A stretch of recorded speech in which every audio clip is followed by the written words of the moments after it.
Hello friends, વિજ્ઞાન અને ટેકનોલોજીની વિડીયો સિરીઝમાં આપ સર્વે વિદ્યાર્થી મિત્રોનું હાર્દિક સ્વાગત છે।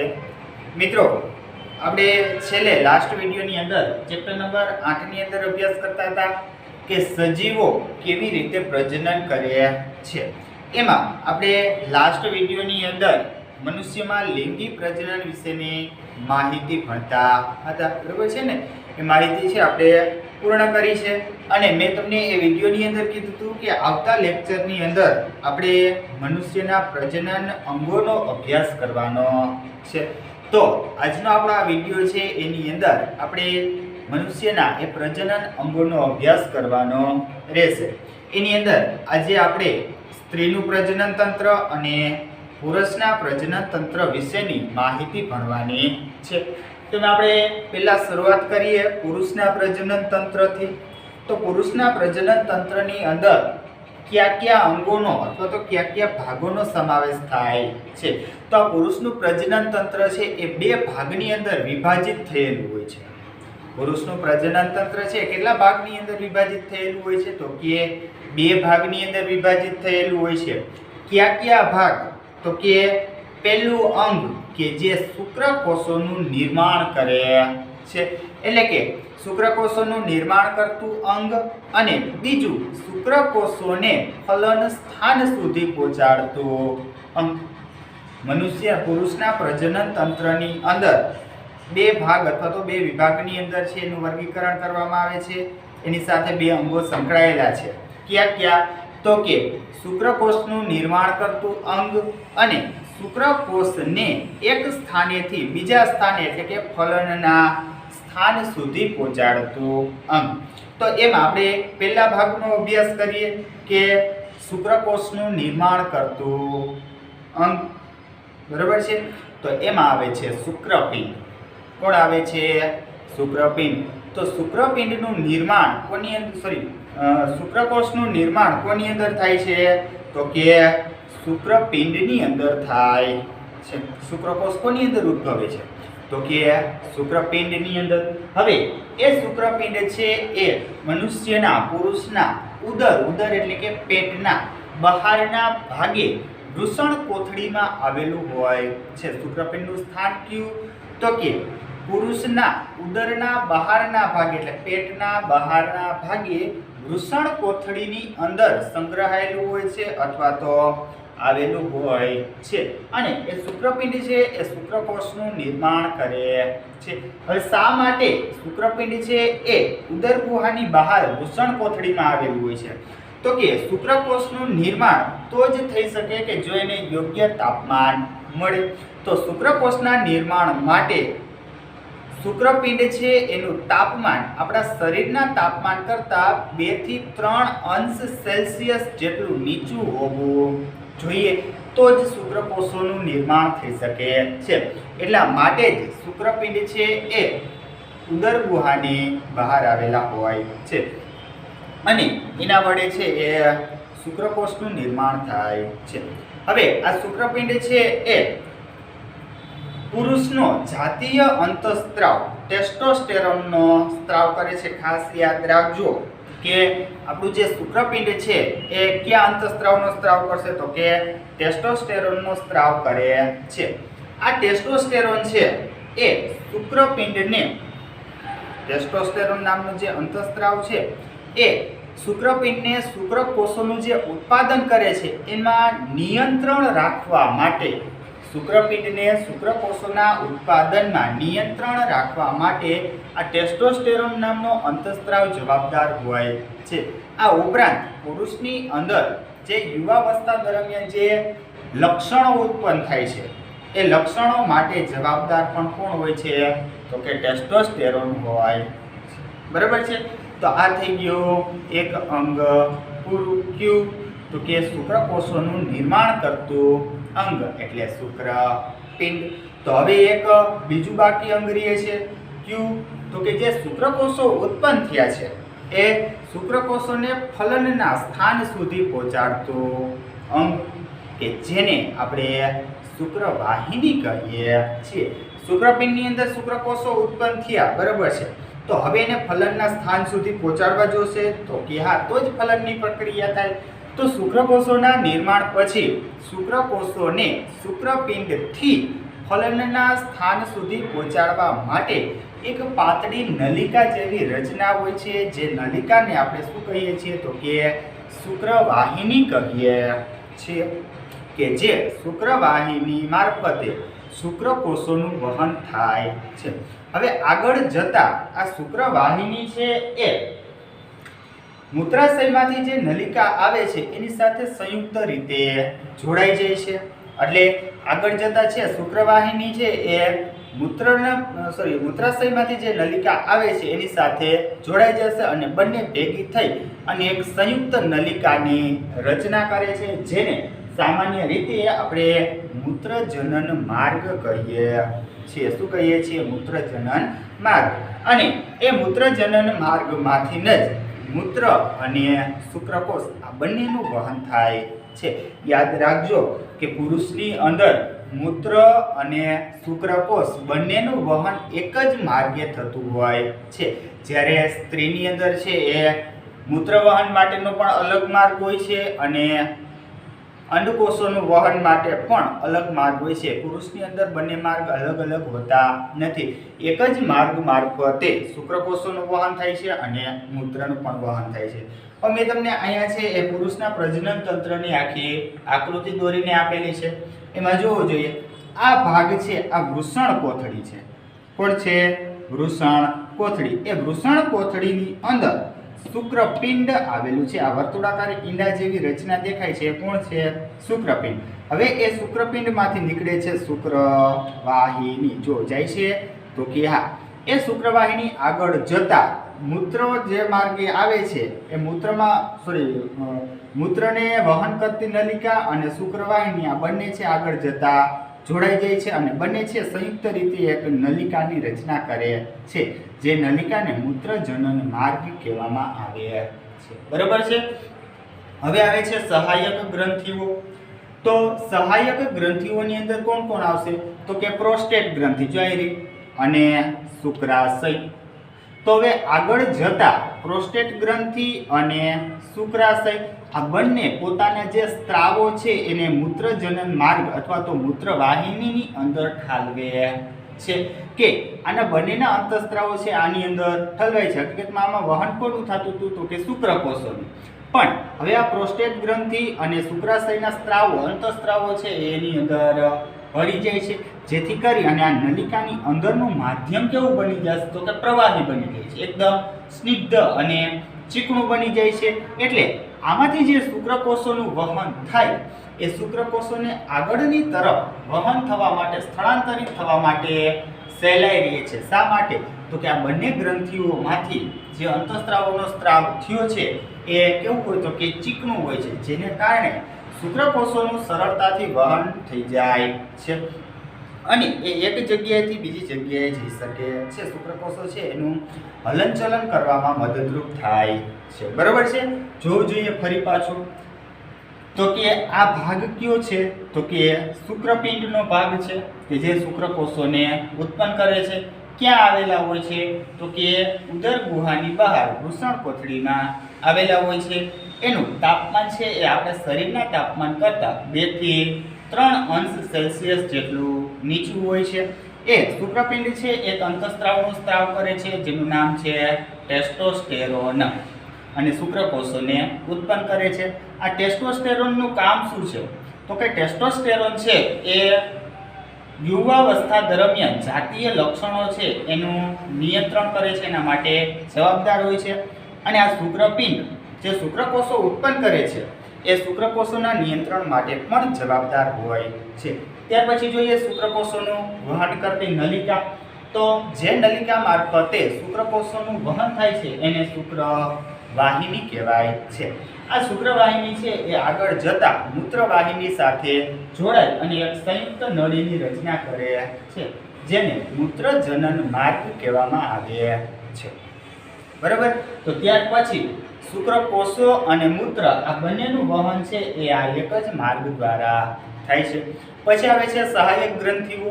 તો સહાયક ગ્રંથિઓ તરીકે કોણ હોય છે? પ્રોસ્ટેટ ગ્રંથિ અને શુક્રાશય, કે જે બંને ગ્રંથિઓ છે પોતાના સ્ત્રાવો આ શુક્રવાહિનીની અંદર ઠાલવે છે, જેથી કરી અને શુક્રકોષોને આગળની તરફ વહન કરવા માટે સરળતા રહે છે. બરાબર છે. ચાલો ત્યાર પછી હવે જોવું જોઈએ તો કે શુક્રકોષો છે એક પ્રકારના નર પ્રજનન કોષ છે. શું છે? નર પ્રજનન કોષ. અને આ શુક્રકોષો છે એનું કદ ખૂબ જ નાનું હોય છે. શુક્રકોષો હોય ને એનું કદ કેવું હોય છે? ખૂબ જ નાનું હોય છે. એની રચના કેવી હોય તો કે ઉપરના ભાગે છે એ શીર્ષ આવેલું હોય એટલે માથું, અને નીચેના ભાગે પૂંછડી આવેલી હોય છે, કે જેથી કરી અને એ પૂંછડી આવેલી છે એટલે પૂંછડીના વહન દ્વારા, પૂંછડીના હલનચલન દ્વારા આ શુક્રકોષો છે એ એક સ્થાનેથી બીજા સ્થાને જઈ શકે છે. આ શુક્રકોષોનું જે કોષ કેન્દ્ર છે એની અંદર ડીએનએ આવેલું હોય છે. પણ આવેલું હોય છે ડીએનએ, કે જે વારસાગત લક્ષણો માટે, એટલે કે એક પેઢીમાંથી બીજી પેઢીમાંથી ત્રીજી પેઢીની અંદર જે લક્ષણોનું વહન થાય છે એ લક્ષણોના વહન માટે જવાબદાર હોય છે. અને એ પૂંછડીને કારણે, પૂંછડી જે હલનચલન પામશે એના કારણે જે જગ્યાએથી ઉત્પન્ન થયા છે ત્યાંથી એ ફલનના સ્થાન સુધી સરળતાથી પહોંચી શકે છે. બરાબર છે. તો આ થઈ પુરુષના પ્રજનન તંત્રની રચના. હવે જોઈએ આપણે સ્ત્રીના પ્રજનન તંત્રની રચના. તો જેવી રીતે પુરુષનું પ્રજનન તંત્ર છે એ એક કરતાં વધારે અંગો ભેગા મળી અને બનતું હતું, એવી જ રીતે સ્ત્રીનું પ્રજનન તંત્ર પણ એક કરતાં વધારે અંગો ભેગા મળી અને બને છે. તો જોઈએ કે સ્ત્રીના પ્રજનન તંત્રની અંદર કયા કયા અંગોનો સમાવેશ થાય છે. તો પહેલા આપણે એની આકૃતિ ઉપર જરાક નજર કરી લઈએ. તો કે આ બંને બાજુની જે આ તમને રચના જોવા મળે છે એને અંડવાહિની કે ફેલોપિયન નલિકા કહેવામાં આવે છે. આ બંને કોણ છે? અંડવાહિની અથવા તો ફેલોપિયન નળિકા. એની નીચેના જે આ ભાગ છે એને અંડપિંડ કહેવામાં આવે છે. શું કહેવાય છે? એને અંડપિંડ કહેવાય છે. આ ભાગ જે તમને દેખાય છે એ ગર્ભાશયનો ભાગ છે. આ સાંકડો છેડો છે ને ગ્રીવા કહેવામાં આવે છે. આ યોની માર્ગ. બરાબર છે. તો જોવો જોઈએ હવે કે સ્ત્રીના પ્રજનન તંત્રની અંદર કયા કયા અંગોનો સમાવેશ થાય. તો કે એક જોડ અંડવાહિની.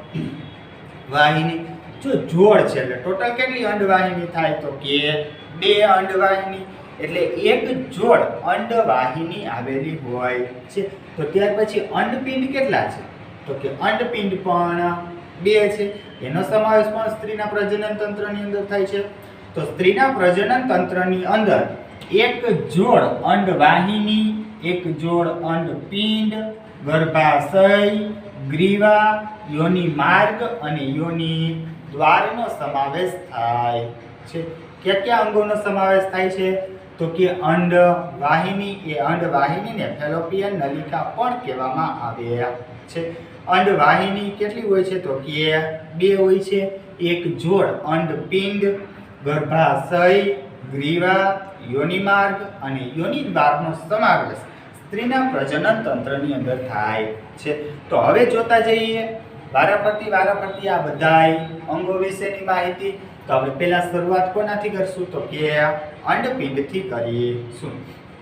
તો કે આ અંડપિંડનું સ્થાન ક્યાં હોય સ્ત્રીમાં? તો કે આ અંડપિંડ છે એ સ્ત્રીની ઉદર ગુહામાં આવેલા હોય છે. ઉદર ગુહા એટલે તો કે પેટના અંદરના ભાગમાં ઉદર ગુહાની અંદર એક જોડ અંડપિંડ આવેલા હોય છે. માદા જનન કોષો એટલે કે અંડકોષોને ઉત્પન્ન કરવાનું કાર્ય કોના દ્વારા થતું હશે? તો કે અંડપિંડ દ્વારા થતું હશે. એટલે કે માદા જનન કોષ અથવા તો અંડકોષ અંડપિંડની અંદર નિર્માણ પામે છે. આ સાથે સાથે અંડપિંડની અંદર સ્ત્રીના જાતીય અંતઃસ્ત્રાવો ઇસ્ટ્રોજન અને પ્રોજેસ્ટેરોનનું પણ નિર્માણ થાય છે. યાદ રાખજો કે પુરુષના શુક્રપિંડની અંદર કયો અંતઃસ્ત્રાવ ઉત્પન્ન થાય છે? તો કે ટેસ્ટોસ્ટેરોન. કયો? ટેસ્ટોસ્ટેરોન. એવી જ રીતે સ્ત્રીની અંદર 2 અંતઃસ્ત્રાવો ઉત્પન્ન થાય છે. ક્યાં? તો કે ઇસ્ટ્રોજન અને પ્રોજેસ્ટેરોન. કોણ? ઇસ્ટ્રોજન અને પ્રોજેસ્ટેરોન. હવે જ્યારે છોકરીનો જન્મ થાય છે ત્યારે આ બંને અંડપિંડની અંદર હજારો અંડપુટિકાઓ આવેલી હોય છે. બંને અંડપિંડની અંદર છોકરીનો જન્મ થાય ત્યારે બંને અંડપિંડની અંદર હજારો અંડપુટિકાઓ આવેલી હોય છે. પણ એ બધી અંડપુટિકાઓ છે અપરિપક્વ હોય. કેવી હોય? અપરિપક્વ હોય છે. પણ જ્યારે છોકરી યુવાવસ્થાની અંદર પ્રવેશે છે ત્યારે આ બંને અંડપિંડની અંદર આવેલી જે અંડપુટિકાઓ છે એ પરિપક્વ થવાની શરૂઆત કરી દે છે. શું કરે છે? શરૂઆત કરી દે છે. અને આ બંને અંડપિંડ છે એ બંને અંડપિંડમાંથી દર મહિને વારાફરતી એક અંડપિંડ છે એ અંડકોષ ઉત્પન્ન કરે છે. જો અંડપુટિકાઓ હતી એ અપરિપક્વ હતી. હવે જ્યારે એ અંડપુટિકાઓ છે એ પરિપક્વ થઈ જાય છે ત્યારે દર મહિને વારાફરતી એટલે એક પછી એક આ અંડપિંડ છે એ દર મહિને એક અંડકોષ છે એને મુક્ત કરે છે. બરાબર? દર માસે છે એ બે અંડપિંડ એક સાથે અંડકોષને ઉત્પન્ન નથી કરતા. અંડકોષ છે એ વારાફરતી અંડપિંડ છે એ વારાફરતી અંડકોષને ઉત્પન્ન કરે છે. એટલે કે આ મહિને છે એ આ અંડપિંડે અંડકોષ ઉત્પન્ન કર્યો તો ત્યાર પછી બીજા મહિને છે આ અંડપિંડ અંડકોષને ઉત્પન્ન કરે છે. બરાબર છે? એટલે આવી રીતે અંડકોષ કોની અંદર ઉત્પન્ન થશે? તો કે અંડપિંડની અંદર ઉત્પન્ન થાય છે. ત્યાર પછી હવે આપણે જોઈએ અંડવાહિની અથવા તો ફેલોપિયન નલિકા. તો આ સ્ત્રીનું જે પ્રજનન તંત્ર છે એમાં ટોટલ 2 એટલે કે એક જોડ અંડવાહિનીઓ આવેલી હોય છે. આ અંડવાહિની છે એ અંડપિંડ સાથે જોડાયેલી હોતી નથી. ખાસ યાદ રાખજો કે અહીં તમને દેખાય છે પણ હકીકતમાં આ અંડવાહિની છે એ અંડવાહિની અંડપિંડ સાથે જોડાયેલી હોતી નથી. આ એનો જે આગળનો ભાગ છે એને અંડવાહિની નિવાપ કહેવામાં આવે છે. શું કહેવાય છે? અંડવાહિની નિવાપ. તો આ અંડપિંડ હોય અને એની માથે આવી રીતે છે એ કોણ આવેલું હોય? તો કે અંડવાહિની આવેલી. હકીકતમાં જોડાયેલી હોતી નથી પણ આપણને એવું લાગે છે કે એ જોડાયેલી. આ આગળનો જે ભાગ છે એ આવી રીતે હોય છે એટલે અંડપિંડ સાથે જોડાયેલી લાગે છે પણ હકીકતમાં એ જોડાયેલી હોતી નથી. હવે આ પાતળી જે નળી જેવી રચના છે કે જેને આપણે અંડવાહિની કહીએ છીએ, અંડપિંડે જે અંડકોષોને ઉત્પન્ન કર્યા છે એ અંડકોષોનું વહન આ નલિકા એટલે કે અંડવાહિની મારફતે થાય છે. અને અંડકોષોનું વહન છે એ અંડવાહિની મારફતે થઈ અને એ અંડકોષો ક્યાં પહોંચે છે? તો કે ગર્ભાશય સુધી પહોંચે છે. ક્યાં સુધી પહોંચે છે? તો કે ગર્ભાશય સુધી પહોંચે છે. આ અંડવાહિનીનો જે આગળનો ભાગ છે, અંડવાહિનીનો આગળનો જે આ ભાગ છે એ આગળના ભાગમાં અંડકોષો અને શુક્રકોષો આ ફલનની પ્રક્રિયા થાય છે. ખાસ યાદ રાખજો, તમને એક માર્કનો પ્રશ્ન પૂછાઈ શકે છે કે શુક્રકોષ અને અંડકોષનું ફલન કઈ જગ્યાએ થાય છે? તો અંડવાહિનીનો આગળનો ભાગ, એ અંડવાહિનીનો આગળનો ભાગ છે એ આગળના ભાગે અંડકોષ અને શુક્રકોષનું ફલન થાય છે. પછી જોઈએ આપણે આગળની એક રચના અથવા તો આગળનું એક અંગ, એને કહેવાય છે ગર્ભાશય. શું કહેવાય છે? ગર્ભાશય. તો આ બંને અંડવાહિનીઓ છે એ બંને અંડવાહિનીનો આ ભાગની અંદર સંયુક્ત રીતે જોડાઈ અને એક સ્થિતિસ્થાપક, કેવા? તો કે સ્થિતિસ્થાપક અને ઊંધા નાસપતિના આકારની એક રચના કરે છે કે જેને ગર્ભાશય કહેવામાં આવે છે. બંને અંડવાહિનીઓ સંયુક્ત રીતે જોડાય અને એક સ્થિતિસ્થાપક અને ઊંધા નાસપતિના આકાર જેવો, ઉપરના ભાગથી ફૂલેલી, વચ્ચેનો ભાગ એનાથી પણ ફૂલેલો અને નીચેનો ભાગ ચપટો, ટૂંકમાં મોદકના લાડુ જેવી રચના. તો આવી સ્થિતિસ્થાપક રચના તૈયાર કરે છે જેને ગર્ભાશય કહેવામાં આવે છે. હવે ગર્ભનું સ્થાપન છે એ ગર્ભાશયની અંદર થાય છે. કોઈ પણ ગર્ભ છે એ ગર્ભનું સ્થાપન કયા ભાગની અંદર થાય? તો કે ગર્ભાશયની અંદર થાય છે. અને જ્યાં સુધી ગર્ભ છે ગર્ભાશયની અંદર રહે ત્યાં સુધી એ ગર્ભને પોષણ કેમાંથી મળે છે તો કે ગર્ભાશયમાંથી મળે છે. ગર્ભાશયનો આ જે સાંકડો છેડો છે એ સાંકડા છેડાને ગ્રીવા કહેવામાં આવે છે. ફરી પાછું જોવું જોઈએ તો કે બંને અંડવાહિનીઓ સંયુક્ત રીતે જોડાઈ અને એક સ્થિતિસ્થાપક ઊંધા નાસપતિના આકારની રચના તૈયાર કરે છે, જેને ગર્ભાશય કહેવામાં આવે છે. ગર્ભનું સ્થાપન ગર્ભાશયની અંદર થાય છે અને જ્યાં સુધી બાળકનો જન્મ ન થાય અને બાળક છે ગર્ભાશયની અંદર રહે ત્યાં સુધી બાળકને પોષણ કોના દ્વારા પૂરું પાડવામાં આવે છે તો કે ગર્ભાશય દ્વારા પૂરું પાડવામાં આવે છે. અને ગર્ભાશયનો આ જે સાંકડો છેડો છે એ સાંકડા છેડાને ગ્રીવા તરીકે ઓળખવામાં આવે છે. શું કહેવાય છે તો કે ગ્રીવા તરીકે ઓળખવામાં આવે છે.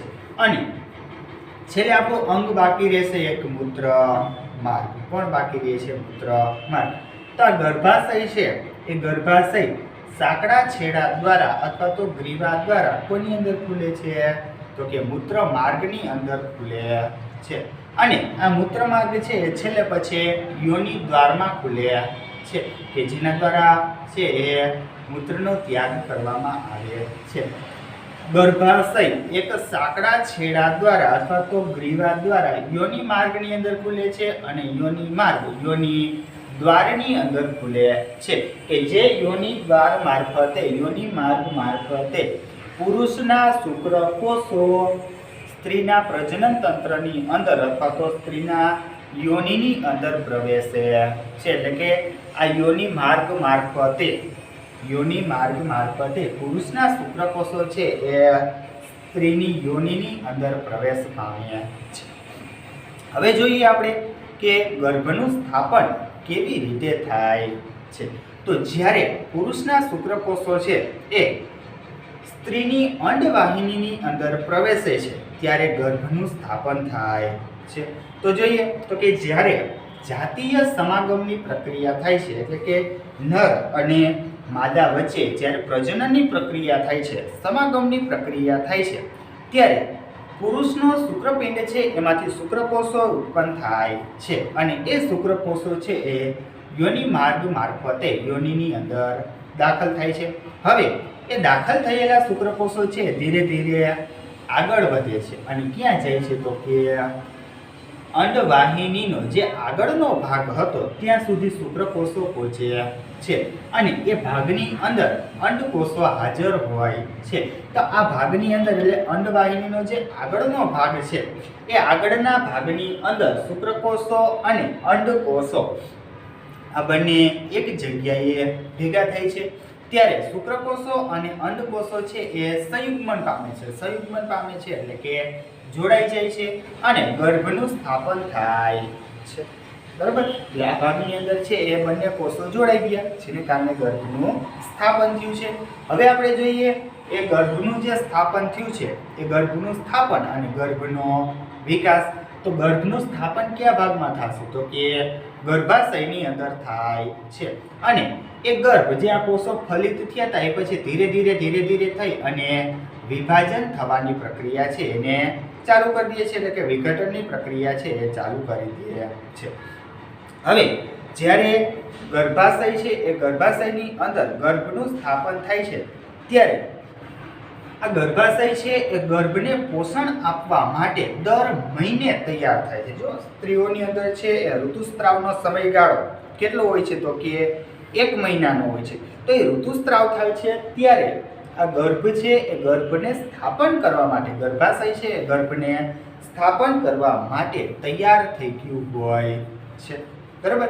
એટલે દર મહિને છે આ ગર્ભાશય ગર્ભને સ્થાપન કરવા માટેની તૈયારી કરે છે અને આ ગર્ભનું સ્થાપન છે એ ગર્ભાશયના અંતઃઆવરણની અંદર એટલે કે એના અંદરના ભાગની અંદર થાય છે. એ અંદરના ભાગની અંદર આ ગર્ભાશયની અંદર ગર્ભ છે એ સતત વૃદ્ધિ પામે છે અને વિકાસ પામે છે કે જ્યારે ગર્ભનો વિકાસ થતો હશે એની અંદર છે નવા અંગોનો વિકાસ થાય. શરૂઆતના સમયની અંદર કે જ્યારે ગર્ભનું સ્થાપન થયું છે ત્યારે એ ગર્ભ છે એ માત્ર ને માત્ર અમુક પેશીઓના ગુચ્છા સ્વરૂપે હોય છે. એટલે એક અંગનો વિકાસ થયો હોતો નથી.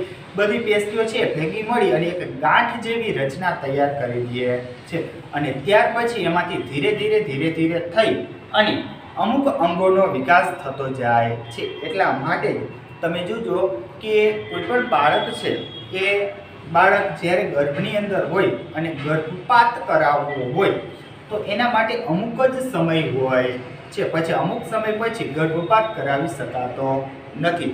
શા માટે? તો કે જ્યાં સુધી ગર્ભની અંદર જે બાળક છે, જે ગર્ભ છે, ગર્ભાશયની અંદર એમાંથી અંગોનો વિકાસ ન થયો હોય, એ માત્ર ને માત્ર પેશીઓના ગુચ્છ સ્વરૂપે જ હોય ત્યાં સુધી જ ગર્ભપાત કરાવી શકાય છે. જો એ ગર્ભમાંથી અંગોનો વિકાસ થવાની પ્રક્રિયા શરૂ થઈ જાય ત્યાર પછી ગર્ભપાત કરાવી શકાતો નથી. શા માટે? તો કે ગર્ભ ધારણ કરનારી જે માતા છે એને પણ આમાં જોખમ રહેતું હોય છે. એટલા માટે આપણે અમુક સમય પછી ગર્ભપાત કરાવી શકતા નથી. હવે અહીંયા જે ગર્ભનું સ્થાપન થયું છે એને પોષક જરૂરી દ્રવ્યો જેટલા હશે એ બધાય દ્રવ્યો કેમાંથી મળે છે? તો કે માતાના રુધિરમાંથી મળે છે. આપણા જેટલા પણ દ્રવ્યો હશે, જરૂરી પોષક દ્રવ્યો હશે, એ પ્રવાહી સ્વરૂપની અંદર રૂપાંતર થઈ અને આખા શરીરની અંદર વહન પામે છે રુધિર દ્વારા. તો અહીંયા જે ગર્ભનું સ્થાપન થયું છે એ ગર્ભને જેટલા પણ જરૂરી પોષક દ્રવ્યો હશે બધાય કોના દ્વારા પૂરા પાડવામાં આવે છે? તો કે માતાના રુધિરમાંથી પૂરા પાડવામાં આવે છે. હવે એ દ્રવ્યો છે, એ દ્રવ્યો કેવી રીતે પૂરા પાડવામાં? તો કે એની અંદર છે અમુક રોમ હોય છે, તાતણા જેવા વાળ હોય છે કે જેની મારફતે શું થાય છે? તો કે એના દ્વારા છે એ માતાનું જે રુધિર છે એ રુધિરમાંથી જે જરૂરી પોષક દ્રવ્યો છે એ જરૂરી પોષક દ્રવ્યો આપણે કોને? તો કે ગર્ભને આપી શકીએ છીએ. હવે આ પોષક દ્રવ્યો છે એ માતાના રુધિરમાંથી ગર્ભની અંદર કેવી રીતે આવે છે? તો એના માટે ગર્ભની અંદરના ભાગમાં, ગર્ભની અંદરની રચનામાં એક રકાબી જેવી રચના હોય છે કે જે રચના દ્વારા દ્રવ્યો છે એ માતાના શરીરમાંથી ગર્ભની અંદર આવે છે. તો આ જે રકાબી જેવી રચના હોય છે એ રકાબી જેવી રચનાને જરાયુ તરીકે ઓળખવામાં આવે છે. એને શું કહેવાય છે? તો કે જરાયુ તરીકે ઓળખવામાં આવે છે. અને એ જરાયુની મદદથી માતાના શરીરમાંથી પોષક દ્રવ્યો છે એ બાળકની અંદર પ્રવેશ પામે છે. આ જરાયુ છે એ અંદરની દિવાલમાં આવેલો હોય છે, એની રચના છે રકાબી જેવી હોય છે. બરાબર. હવે અંદરનો જે ભાગ છે એ ભાગની અંદર રુધિર વાહિનીઓ આવેલી હોય છે અથવા તો પક્ષમો આવેલા હોય છે. શું આવેલું હોય છે? પક્ષમો આવેલા હોય છે કે જે પક્ષમો દ્વારા એ જે માતાનું રુધિર છે એ રુધિરનો પુરવઠો આ જે ગર્ભનું સ્થાપન થયું છે એ ગર્ભને પૂરો પાડવામાં આવે છે. અને જ્યારે ગર્ભનું સ્થાપન થાય ત્યારે આ ગર્ભાશયની ફરતી બાજુની જે દિવાલ છે એ દિવાલ એકદમ જાડી અને સ્થિતિસ્થાપક બની જતી હોય છે. કેવી બને છે? તો કે જાડી અને સ્થિતિસ્થાપક બની જાય છે. અને આ જ જરાયુઓ દ્વારા માતાના શરીરમાંથી બાળકને ગ્લુકોઝ, ઓક્સિજન અને અન્ય બીજા જે જરૂરી દ્રવ્યો હશે બાળકના વિકાસ માટે, તો બાળકના વિકાસ માટે જરૂરી દ્રવ્યો ગ્લુકોઝ અને ઓક્સિજન એ જરાયુ દ્વારા માતાના શરીરમાંથી બાળકને આપવામાં આવે છે. અને માતા છે એ માતાના રુધિરમાંથી આવા જે જરૂરી દ્રવ્યો છે એનું સ્થળાંતરણ જરાયુ દ્વારા કોની અંદર થશે? તો કે ગર્ભની અંદર થાય છે. હવે અહીંયા જે ગર્ભ હતો એ 9 મહિના સુધી અથવા તો અમુક સમય સુધી એ માતાના શરીરમાંથી પોષણ મેળવા રાખે છે અને પોતાના શરીરની વૃદ્ધિ કરે છે. જ્યારે 9 મહિનાનો સમયગાળો થઈ જાય, બાળક ગર્ભની અંદર કેટલો સમય રહે? તો કે 9 મહિના સુધી રહે છે. એટલે આશરે કેટલા દિવસ થાય? તો કે 270 થી 80 દિવસ જેટલો સમય. જ્યારે 9 મહિના પૂર્ણ થઈ જાય છે ત્યારે આ બાળક છે એના તમામ અંગોનો વિકાસ છે એ સંપૂર્ણ રીતે થઈ જાય છે. કે આ બાળક છે એ 9 મહિના સુધી માતાના ગર્ભની અંદર હતું ત્યારે એના અંગોની અંદર સતત ને સતત વિકાસ થતો રહ્યો. 9 મહિના પૂર્ણ થાય એટલા સમયગાળામાં આ બાળક છે સંપૂર્ણ રીતે પરિપક્વ થઈ જાય છે. પરિપક્વ થઈ જાય છે એટલે એના તમામ અંગોનો વિકાસ થઈ જાય છે. હવે એ પુખ્ત બાળક છે એ 9 મહિનાના અંતે જન્મ લેવા માટે તૈયાર થઈ ગયું હોય છે. જ્યારે યોગ્ય સમયગાળો આવે છે ત્યારે આ ગર્ભાશયની દિવાલ છે એ લયબદ્ધ સંકોચન પામે છે. લયબદ્ધ સંકોચન પામવું એટલે તો કે એકદમ વ્યવસ્થિત રીતે તાલબદ્ધ રીતે સંકોચન પામે છે. હવે જ્યારે આ ગર્ભાશયની દિવાલ છે, ગર્ભાશય છે એ સંકોચન પામે એટલે બાળકો ઉપર લયબદ્ધ રીતે દબાણ આવે છે. બાળક ઉપર દબાણ આવશે જેના કારણે 9 મહિનાના અંતે બાળકનો જન્મ થાય છે. એટલે કે ગર્ભાશયના લયબદ્ધ સંકોચનના લીધે 9 મહિનાના અંતે બાળક જન્મે છે અથવા તો બાળકનો જન્મ થાય છે. તો યાદ રાખજો કે બાળકનો જન્મ થવા માટેનો સમયગાળો તમને પૂછે તો 9 મહિના, અને જો દિવસની અંદર પૂછે તો 1 મહિનામાં 30 દિવસ એટલે 9 તેરીને 27, 270 દિવસ. પણ ફરજિયાત એવું જરૂરી હોય નહીં કે 9 મહિના થયા એટલે બાળકનો જન્મ થાય ના, એવું જરૂરી નથી. 9 મહિના પછી અમુક દિવસો થાય ત્યારે બાળકનો જન્મ થાય છે. તો આપણે કેટલા દિવસ યાદ રાખવાના? તો 270 થી 280, 270 થી 280 એટલે આશરે 9 મહિના પૂર્ણ થયા પછી 10 દિવસનો સમયગાળો થાય ત્યારે એ બાળકનો જન્મ થાય. બરાબર છે. તો આપણે જોઈએ આખું સ્ત્રીનું પ્રજનન તંત્ર અને પુરુષનું પ્રજનન તંત્ર. એમાં ફલનની સ્ત્રીના પ્રજનન તંત્રની અંદર ફલનની પ્રક્રિયા કેવી રીતે થાય છે, એમાં કેવી રીતે ગર્ભનું સ્થાપન થાય છે અને ત્યાર પછી એ ગર્ભનો વિકાસ કેવી રીતે થાય છે અને પરિપક્વ બાળક છે એ 9 મહિનાના અંતે કેવી રીતે જન્મ પામે. બરાબર. તો આ સ્ત્રીનું પ્રજનન તંત્ર અને પુરુષનું પ્રજનન તંત્ર તમારે યાદ રાખવાનું છે. અને આ બંને એની આકૃતિઓ છે. તમને પરીક્ષાની અંદર આકૃતિ સહિત આ પ્રશ્ન પૂછાઈ શકે છે. એટલે આની આવી રીતે નોર્મલ સાદી આકૃતિ દોરી લેવાની છે. બહુ હાઈફાઈ આકૃતિ દોરવાની આપણે ક્યાંય જરૂરિયાત રહેતી નથી. બરાબર છે. તો ચાલો જોઈએ મિત્રો, આજે આપણે સ્ત્રીનું પ્રજનન તંત્ર અને પુરુષનું પ્રજનન તંત્ર કર્યું પૂર્ણ. હવે જો આ ગર્ભાશય છે એ ગર્ભાશયની અંદર ગર્ભનું સ્થાપન ન થાય તો કઈ ઘટના બને છે? અમુક સંજોગો એવા પણ હોય છે કે જ્યારે ગર્ભનું સ્થાપન થાય નહીં. તો જ્યારે ગર્ભનું સ્થાપન ન થાય ત્યારે શું થાય? તો એ ઘટનાનો અભ્યાસ આપણે નેક્સ્ટ વિડીયોની અંદર કરવાનો. બરાબર છે. તો ચાલો જોઈએ મિત્રો, આજનો આપણો આ ટોપિક છે આપણે અહીંયા સુધી રાખીએ છીએ અને નેક્સ્ટ વિડીયોની અંદર ફરી પાછા આપણે એક સરસ મજાના નવા ટોપિક સાથે પાછા મળીશું.